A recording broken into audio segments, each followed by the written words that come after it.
This is a very happy occasion for me because it was here, or I should say actually over there, in the parlors of the National Arts Club, that I first saw Steve Cohen perform magic.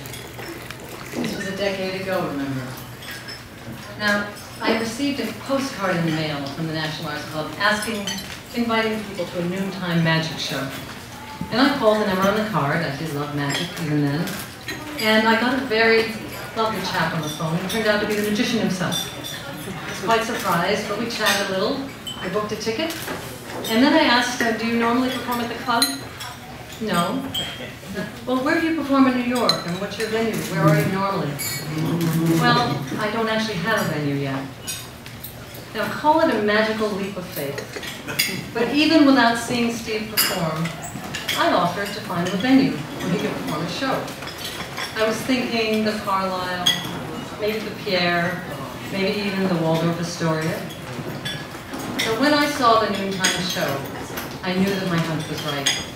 My suspicions were confirmed. This young man's sleight of hand and mind reading were astounding, even unsettling. He had a very difficult audience that day, or I should say a challenging audience.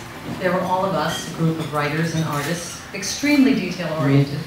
And in the audience, we also had an esteemed Houdini biographer who was equally amazed. But when Steve guessed a word that I had chosen from a book, far from his line of sight, his fate was sealed.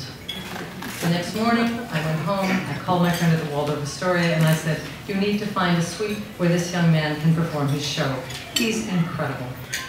And that is how it all began. Now, the rest of the story goes quickly. Every Friday morning, Steve and I talked on the phone to think of who we could invite, and we came up with every possible invitation list, friends and family, because we wanted to fill that Friday night show. As you know, New Yorkers don't keep a secret very well, especially when it involves an evening of memorable entertainment. And soon he was performing 2, 3, 4, and then 5 shows every week. And he was performing around the world in luxury venues.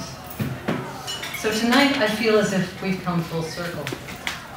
I'm as excited to be here tonight as I was a decade ago. And I was happy to see Steve lift audiences out of the world where what it means to be true is reality, into a world, into a realm where truth doesn't matter, where the suspension of disbelief is your reality, and where watching this amazing man perform is an epiphany you will never forget. Thank you very much.